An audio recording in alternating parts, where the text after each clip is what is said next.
মাশাআল্লাহ। তে ইয়াতে আইছে, জার্মানিতে আইছে। এটা জার্মানির যাত্রী না রে?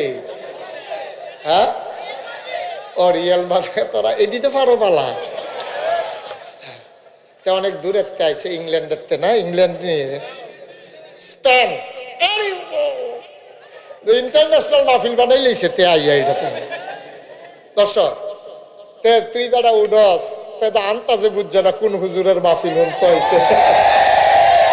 সিফা দিয়া বইয়া তা উডনের নিয়ত করে ওয়াজ তো শুরু হইতেছে না, সাইডুগুলতে সালাত মালাত দিয়ে রেডি না করতে আসি।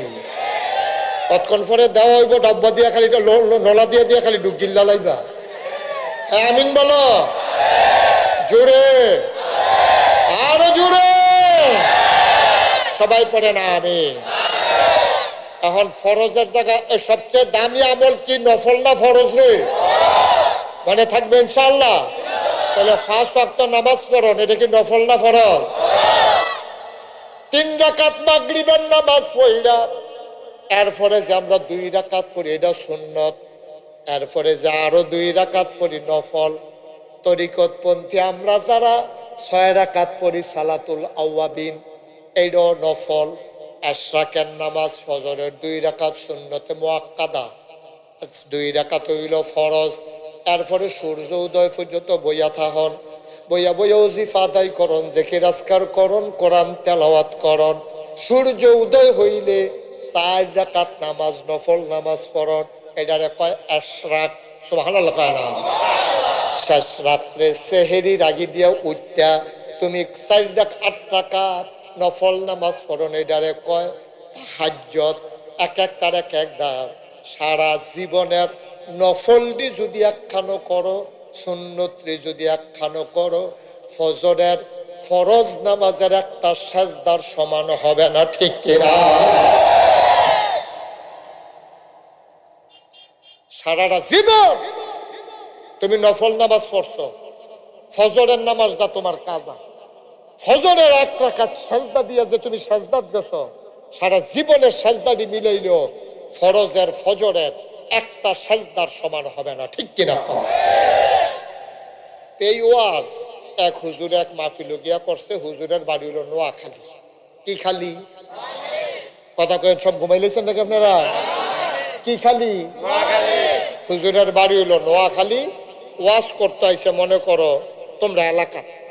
তো হুজুরে যখন কইছে সারা জীবনের নফল মিলাইলে একটা ফরজ হইতো না, হুজুর এই কথা কইছে পরে এক লোক কাহা জীবনে কত নফল নামাজ পড়লাম, হুজুরের কথা তো সব ফাওয়া না গেল। এতে খেরিয়া হুজুর প্রশ্ন আছে। কয় কি প্রশ্ন? তা আপনি যে কইলেন সারা জীবনের নফল নামাজ মিলাইলে একটা ফরজ হইতো না, তাহলে আমরা নফলটি কি ফাও গেল? এই যায় করলাম এটি কি বাদ গেল? এটির কি কোনো দাম নাই? আপনি কইতই বজ্জা অন্তত কতটা নফল মিলাইলে একটা ফরজ হয়, এটা অন্তত আমরা কইবেন, না হইলে আমরা হুজুর নফল নামাজ পড়াম কিতা কতটা নফল মিলাইলে একটা ফরজ হয়, এটা আপনি হুজুর আজ মাহফিল হুজুর কইবেন। হুজুরে ফোরছে মাইনকা সিফা।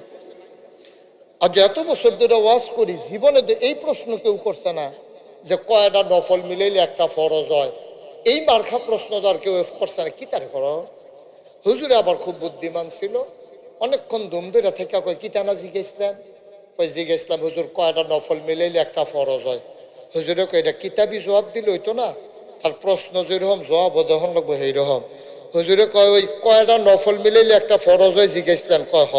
কয় যতটা সুবারি গাছ মিলাইলে একটা নারকেল গাছ হয়।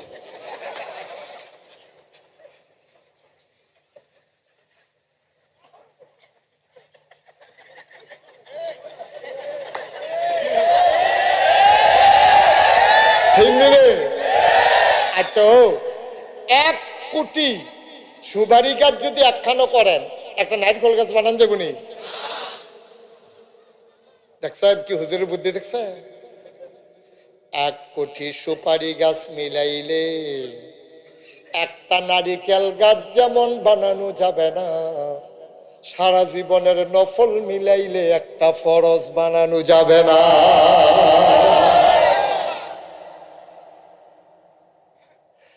ও মাধবদীর মুসলমান, মুশতাক ফৈজি সারা জীবন তোমাদের এখানে এসে বসে থাকবে না। গভীর মনোযোগ, আসার সাথে সাথে বসে যাবেন। একজন লোকও দাঁড়িয়ে থাকার সুযোগ নাই। প্রতিদিন মাহফিল হয় না, এমনি আইছেন দেরি কইরা, এরপরে আর চলে যাওয়ার দরকার নাই, দাঁড়াই থাকার দরকার নাই কোন আমি।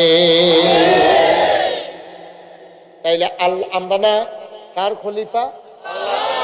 কথা বলা কার? তাহলে আপনার দাম কম না বেশি? খালিয়া বেড়া এমপি সাহেবের ড্রাইভার, ড্রাইভারের শালা, শালার সম্বন্ধী,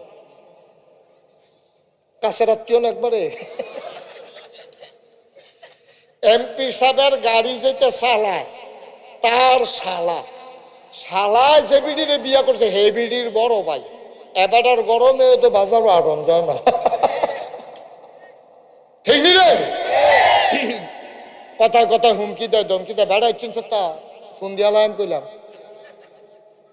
কথায় কথায় ধমকি দেয়, হুমকি দেয়। ভাই এমপি সাহেবের শালার সম্বন্ধ, এমপি সাহেবের ড্রাইভারের শালার সম্বন্ধী, হাতে যদি এমনি ডর দেওয়া হইতে পারে, আর আমরা স্বয়ং আল্লাহর খলিফা, সুবহানাল্লাহ কয় না? আপনার দাম কম না বেশি? এটা ফেরেশতা গোনা টোনার সময় আছে নি আমরা দিতে? আপনার অনেক দাম। আল্লাহর নবী ১৫০০ বছর আগে তিনি যখন আসলেন, সে দ্বীনের দাওয়াত দিলেন। মানুষগুলো হয়ে গেল দুই ভাগ, একদল হয়ে গেল আল্লাহওয়ালা, আরেক দল হয়ে গেল শয়তানওয়ালা, একদল হয়ে গেল জান্নাতি, আরেক দল হয়ে গেল জাহান্নামী, একদল হয়ে গেল ফেরেশতার চাইতে উত্তম, আরেক দল হয়ে গেল জানোয়ারের চাইতে খারাপ। দুই দল মানুষ নবীর জমানায় ছিল, একদল আল্লাহওয়ালা, আরেক দল শয়তানওয়ালা। দুই দলের কথা আল্লাহ কোরআনে ওয়াজ করে দিয়েছেন। যারা আল্লাহওয়ালা তাদের ব্যাপারে আল্লাহ কয় রাদিয়াল্লাহু আনহুম ওয়া রাদু আনহু, তাদের ব্যাপারে আল্লাহ খুশি, আল্লাহর ব্যাপারে তারা খুশি। আমরা কই আল্লাহ এই মানুষটি খেড়াইড়ি, কয় তোমরা নাম জানো, আমি আবার কইয়া দিতে আসি। আল্লাহর নবীর মাধ্যমে জেনে গেলাম ওই মানুষগুলা হইল আবু বকর, ওমর, উসমান, আলী, তালহা, জুবাইর, আব্দুর রহমান ইবনে আউফ, সাদ ইবনে রবিয়া, আব্দুল্লাহ ইবনে আব্বাস, আব্দুর রহমান ইবনে আবু বকর। সুবহানাল্লাহ কয় না? নবী যখন দ্বীনের দাওয়াত দিলেন, কোন যুক্তি বুঝলেন না, কোন যুক্তির কাছে গেলেন না। আল্লাহ নবী বললেন কুলু লা ইলাহা ইল্লাল্লাহ তুফলিহুন, তোমরা সবাই পড়ো লা ইলাহা ইল্লাল্লাহ, তাইলে তোমরা হয়ে যাবা সফল কাম। এই কথা বলার পরে মানুষ দুই ভাগ, একদল মান্না নিছে, আরেক দল মান্না নেয় নাই। রেজাল্ট কি দাঁড়ালো? একদল যারা মানছে তারা হয়ে গেল জান্নাতি, যারা মানে নাই তারা হয়ে গেল জাহান্নামী। যারা মানছে তারা হয়ে গেল আল্লাহওয়ালা, যারা মানে নাই তারা হয়ে গেল শয়তানওয়ালা। যারা মানছে তারা হয়ে গেল জান্নাতি, তারা হয়ে গেল ফেরেশতার চাইতে উত্তম। যারা মানে নাই ওরা হয়ে গেল শয়তানের চাইতে আরো নিকৃষ্ট। বুঝলাম মানুষ না আবু বকর, ওমর, উসমান, আলী, তালহা, জুবায়ের। মাবুদ ও মাওলা, যারা মানে নাই তারা কারা? তাদের ব্যাপারে কিছু কইছেননি কোরআন শরীফ? আমি কোরআন খুলে দেখি 30 পারা কোরআন, 114টা সূরা। সবচেয়ে বড় সূরার নাম সূরা বাকারা, আরো আছে 113টা। ভাই পড়তেন দোসান না, মাঝে মাঝে ফইরেন। এখন বাংলা অনুবাদ হইছে, সহজ সহজ ইসলামিক কিতাব বার হইছে। মোবাইল না টিপা দোহানো, আপনি মুদি দোকানদারি করেন, কাস্টমার নাই, আপনি বইয়া বইয়া মরাডাত চেয়ারটাত বইয়া বইয়া কুদ্দুর ফইরেন। জানতে হইলে পড়তে হবে, আর মানতে হলে জানতে হবে, ঠিক কিনা? জানতে হলে পড়তে হবে, মানতে হলে জান। আপনি না জানলে মানবেন কেমনে? কথা দেখা মনে পড়ছে, এটা কি কইলি তা আমিন কয় না রে?